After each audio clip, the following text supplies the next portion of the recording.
Das ist schon ein ziemlich krasses Ergebnis, ehrlich gesagt.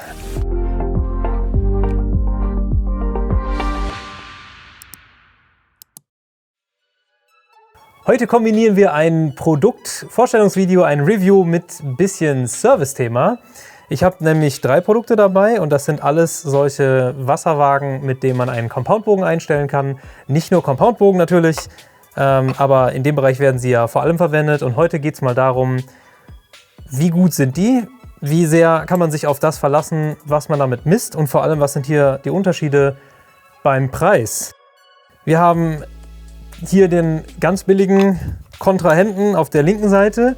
Das ist das Kit, das Zweier-Set an Geräten von der Marke Maximal. Kosten um die 5 Euro, 5,90 Euro glaube ich aktuell. Dann haben wir hier in der Mitte ein Produkt der Firma RS Archery Products aus den USA. Das ist das Original. Soweit ich das zumindest einschätzen kann, haben die dieses Produkt zum ersten Mal so auf den Markt gebracht und dann wurde es eben in Asien kopiert. Dieses Produkt kostet um die 25 Euro bei uns im Shop aktuell.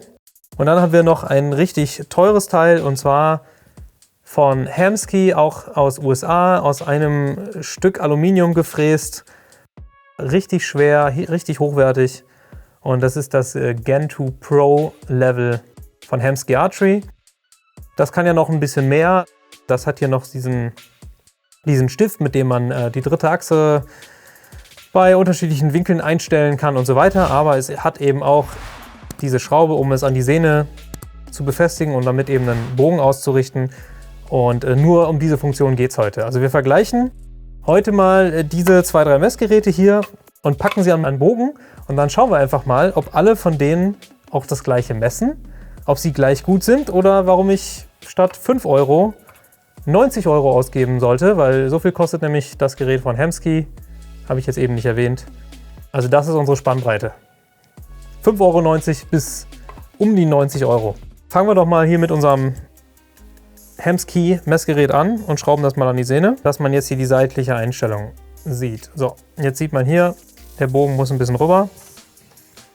Jetzt richte ich den erstmal hier nach aus. So.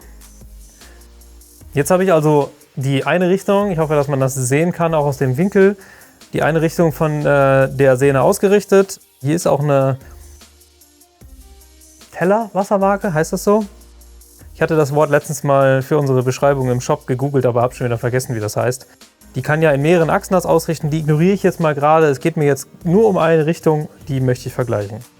Jetzt habe ich also dieses Tool hier von RS Products und das wird so an die Sehne geklippt.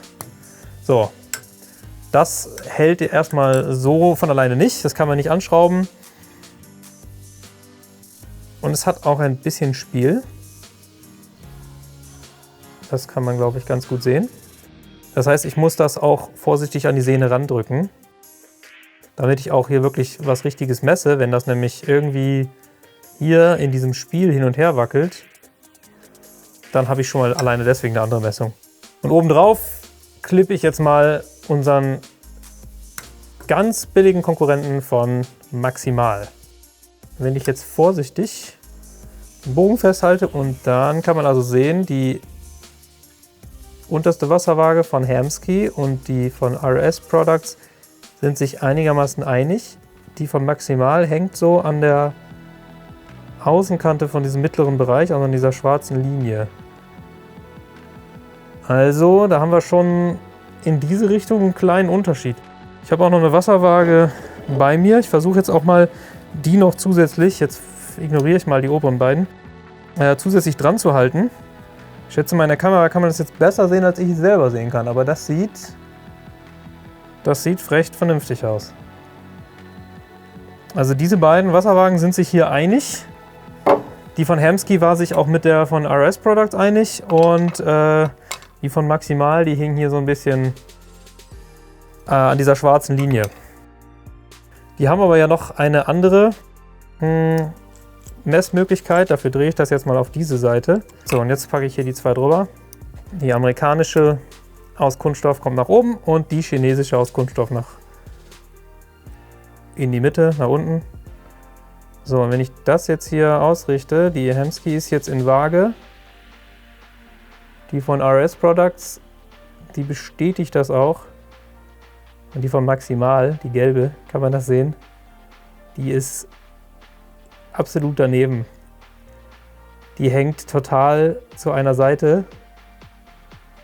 Also wenn ich mit der jetzt messen würde, ich drehe das mal, ich drücke das mal so lange, bis die gerade anzeigt,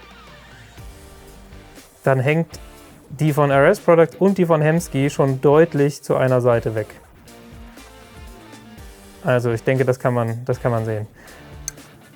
Und das ist schon ein ziemlich krasses Ergebnis, ehrlich gesagt. Also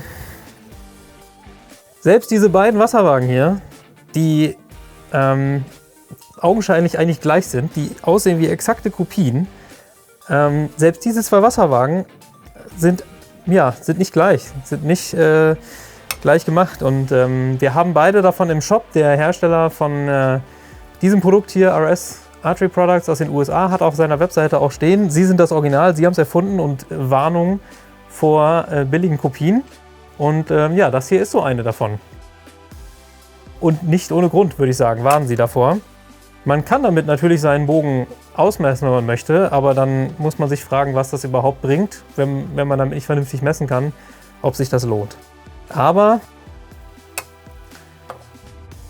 ich bin noch nicht ganz fertig. Ich komme noch nicht zum Fazit, denn es gibt ja noch ein weiteres Produkt. Und das ist dieses Tool hier, was an den Pfeil geklemmt wird. Da kann jetzt das von Hemsky nicht mehr mitspielen. Das funktioniert ein bisschen anders. So, und jetzt klemme ich mal diese beiden hier, Team Grün und Team Gelb, an einen Pfeil. Und das von Hemsky nehme ich jetzt einfach nur und lege es mal auf.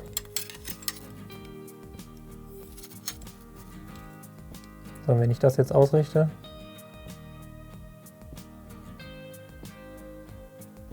Ja.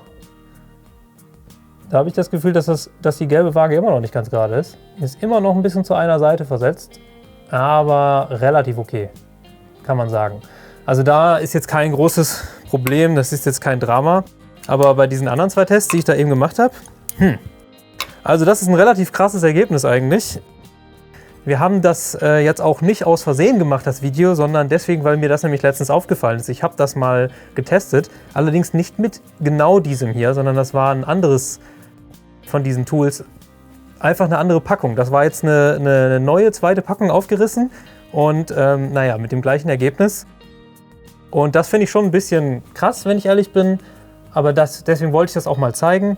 Man muss sich also gut überlegen, 5 Euro oder 5,90 Euro, 6 Euro meinetwegen, 25 Euro oder eben fast irgendwie 100 Euro, was einem das wert ist. Und vielleicht spart man auch an der falschen Stelle, wenn man hier eben 20 Euro spart.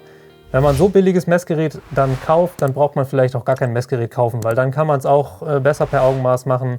Wir haben alle Produkte im Shop, denn unsere Kunden dürfen da selber entscheiden. Das heißt, wenn jemand möchte, darf er das auch gerne kaufen. Aber diese Videos sollen trotzdem dafür da sein, um sowas mal zu zeigen. Es kann auch sein, dass in der nächsten Serie das wieder zufällig ein bisschen besser aussieht. Vielleicht einfach der Tipp, schaut euch das an. Also wenn ihr diese Messgeräte habt, guckt sie mal, vergleicht sie mal mit einer guten Wasserwaage, wo ihr wisst, dass ihr euch darauf verlassen könnt, bevor ihr damit zum ersten Mal an euren Bogen geht und damit Einstellungen vornehmt. Das kann euch böse Überraschungen ersparen. Was haltet ihr davon? Habt ihr sowas schon mal erlebt? Habt ihr euer Werkzeug schon mal so überprüft und geschaut, ob das wirklich auch richtig misst oder misst? Schreibt es einfach mal in die Kommentare und ansonsten bedanke ich mich fürs Zuschauen und wie immer bis zum nächsten Mal.